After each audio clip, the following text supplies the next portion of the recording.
रुक जाओ। मैम आज जो प्रेस कॉन्फ्रेंस कर रहे हैं आप कृष्णा सागर में, जी ये किस लिए कर रहे हैं, क्या है मामला? सर, मैं मेट्रोम सोसाइटी में काम करती थी।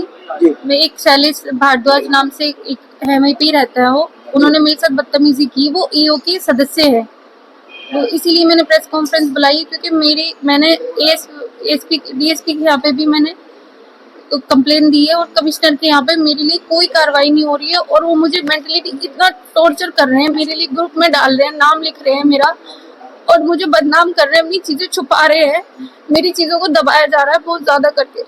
मेरा भाई छोटा है, मम्मी बीमार रहती है, मैं अकेले करने वाली हूँ। उससे पहले भी मेरे साथ घटना हुई थी, उन चीजों को उठा के मुझे बदनाम कर रहे हैं। पहले हुई थी सर, हो गए 5-6 महीने से काम कर रहे हैं सर। मैं 1.5 साल हो गया, मैं 1.5 साल से काम कर रही हूँ। जी सर।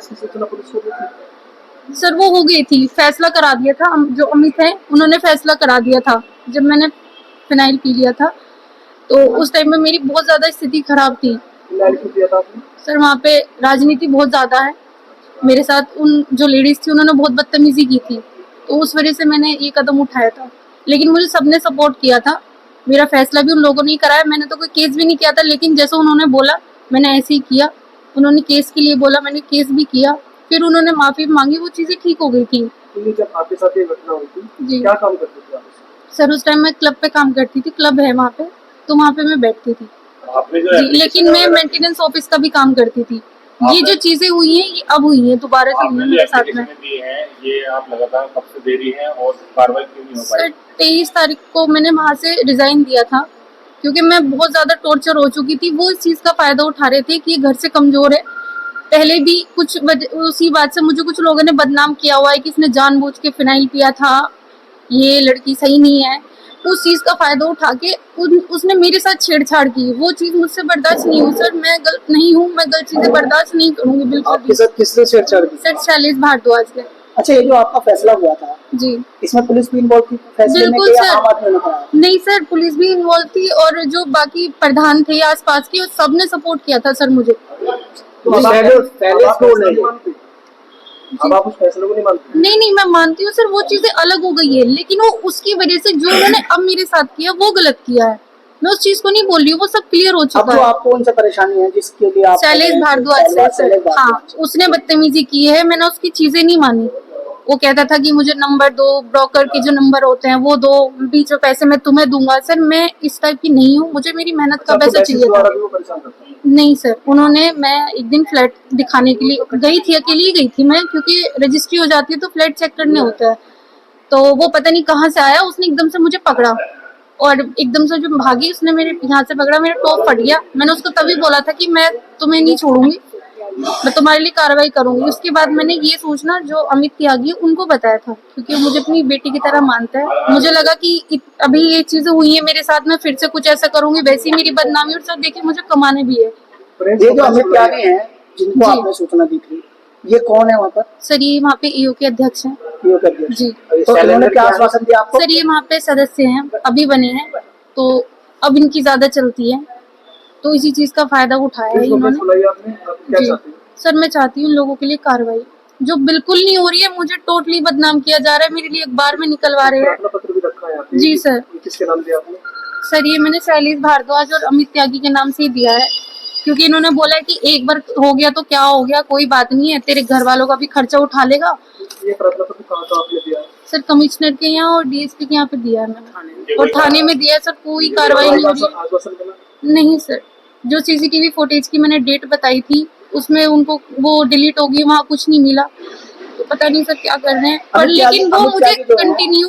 अमित त्यागी आपके कितने सपोर्ट में है? क्या आप नहीं है सर, अपेक्षा कर रही हैं? कोई सपोर्ट में नहीं है सर, सिर्फ मुझे बदनाम कर रहे हैं। एक बार ये नहीं सोच रहे, खुद की भी बेटी है, खुद के भी बच्चे हैं, मुझे क्या जरूरत पड़ी है सर इतना बड़ा कदम उठाने के लिए। लेकिन सर मैं झुके नहीं रह सकती बिल्कुल भी, उसने बदतमीजी की है तो वो उस चीज का जवाब ही देगा।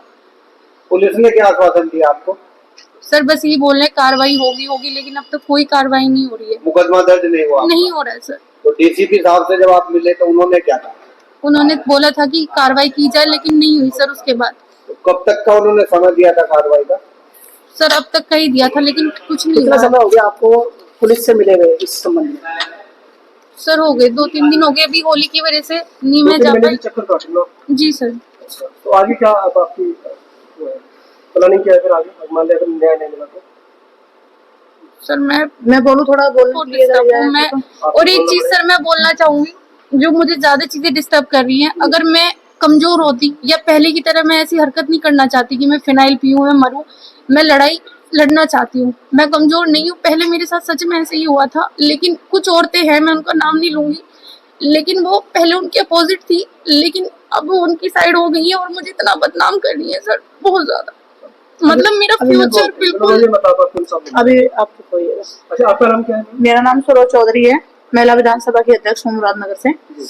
मैं ये कहना चाहूंगी, इस बच्ची को मैं खुद थाने लेके गई थी मुकदमा लिखवाने के लिए, तो उन्होंने झूठा आश्वासन दिया, कोई कार्रवाई नहीं की।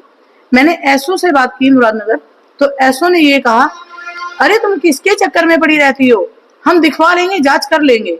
खुद मुझे मुरादनगर एसओ ने अमित त्यागी के पास जॉब के लिए भेजा, तो अमित त्यागी ने मेरे साथ भी वही गिरी हुई बातें की कि अरे आप तो बुजुर्ग हो, आप किसी लायक ही नहीं हो, आपसे क्या बातें करेंगे हम। मैं ये जानना, ये अमित त्यागी जो है वहाँ के सदस्य हैं, क्या है वहाँ पे, ये अध्यक्ष है वहाँ के। ये मेरा कहना ये है, ये लड़की आज अपने आप को, इसके सिर पे बाप नहीं है, भाई नहीं है, माँ इसकी बिस्तर पे पड़ी है। अगर किसी बच्ची को इस तरह से इंसाफ नहीं मिलेगा तो पुलिस के दरवाजे क्यों ना बंद कर दिए जाए, फिर क्यों ना ही नेता ही अपना काम करें। अगर ये प्रेस वाले ना हो तो मुझे तो लगता नहीं किसी को इंसाफ मिलेगा। अगर थोड़ा सा कुछ सांस है पीड़िताओं में, तो एक इन प्रेस वाले जो है, इन भाइयों की वजह से थोड़ा सा आज इन पीड़िताओं को इंसाफ मिल पा रहा है, वरना ये पुलिस वाले तो ये चाहते हैं। देखो थाने में लड़की गई, थाने में से गंदा बोला गया, एसओ ने खुद कहा अरे वो मेरा बेस्ट फ्रेंड है अमित त्यागी, उसको आप झूठा इल्जाम लगा रही हैं।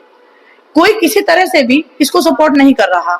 मैं एसपी सिटी के यहाँ गई, उन्होंने खुद ये कहा, मैं खुद लिख के दे के आई, उन्होंने खुद ये कहा कि ठीक है हम दिखवा लेंगे। कमिश्नर के यहाँ गई, ठीक है हम दिखवा लेंगे। अरे वो दिखवा कब लोगे आप, इसको डेली और टॉर्चर किया जा रहा। कल इस लड़की को कुछ हो जाता है, इसकी माँ का, इसके भाई का पालन पोषण कौन करेगा।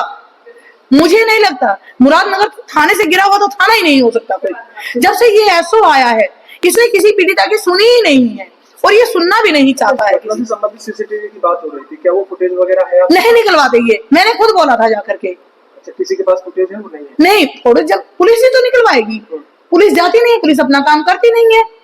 इसको कह के भेज दिया जाता है कि चलो हम आ रहे हैं, हम बात करेंगे।